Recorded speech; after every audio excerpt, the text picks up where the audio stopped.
guys! Welcome back to Ate She Vlog. So for today's vlog guys, magluluto tayo ng chicken with yogurt guys. Ayan po ang ating sangkap. Meron tayo ditong tatlong malalaking chicken breast. Meron tayong lemon. Meron tayong mga pampalasa. Ayan, corianders, paprika, black pepper. So ayan, kasi ito may salt na to, so hindi na tayo maglalagay ng salt. So ayan guys, magmamarinate muna tayo ng chicken dito sa ating lemon. Ayan guys, ng lemon. Ayan, para pantanggal lang sa siya guys. Ayan. Tatanggalin ko na lang yung buto niya pagkatapos kung mababad. Ayan. Gawin natin, baligtad natin siya guys. Malaki kasi yung chicken siya, kaya kailangan maraming isang buong ganito. Yan, bababad muna natin siya guys. Yan guys, kung bago ka pa lang po sa akin channel, don't forget the like, share, and subscribe. Maraming salamat. Yan guys, so mga cooking. Okay. Tatanggalin ko muna ang buto at bababad ko muna siya ng 30 minutes. Tayo guys ng salt and pepper. Yan.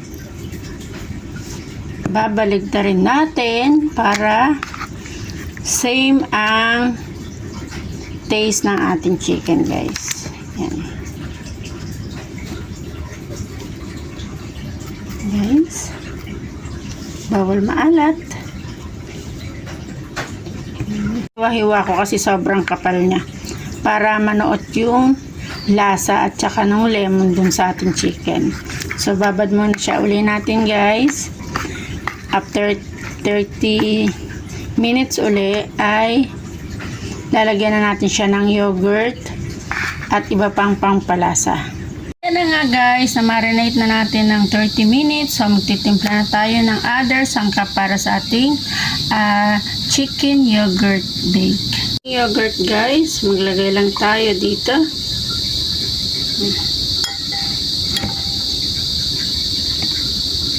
Yan.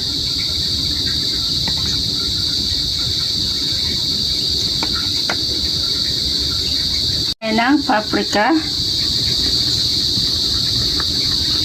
konting ganito, salt and pepper, ground pepper, yan.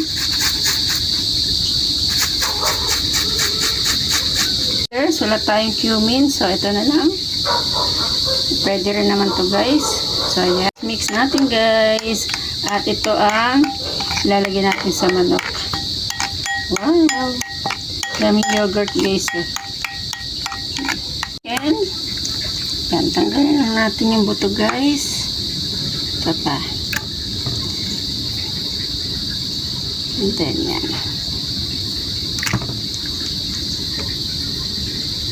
Natin guys, spread na natin.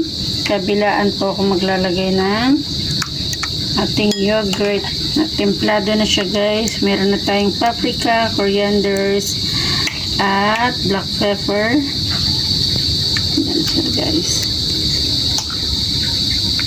Dali guys, para malagyan yung kabilang side.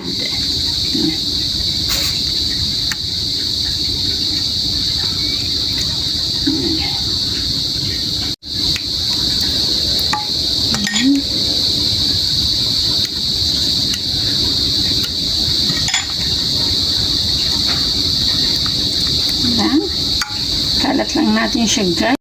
Maglagay tayo ng paprika para mag golden ang ating chicken. So yan. Tayo guys ng olive oil para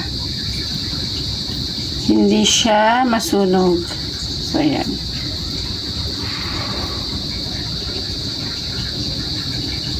So ayan guys, at ibibake na natin siya sa 25 minutes. Ang init niya ay 200. So ayan guys, ibibake na natin siya guys. So ayan na guys. So ayan ang init niya guys. 200. Yan. Pinainit ko muna kasi siya, kaya 30. So, maya-maya okay na yan sa 25 minutes. Guys, luto ng ating chicken. And guys, nakaluto na tayo ng chicken yogurt. Ayan guys, I hope nag-enjoy po kayo sa aking video. Maraming salamat po. Magandang buhay!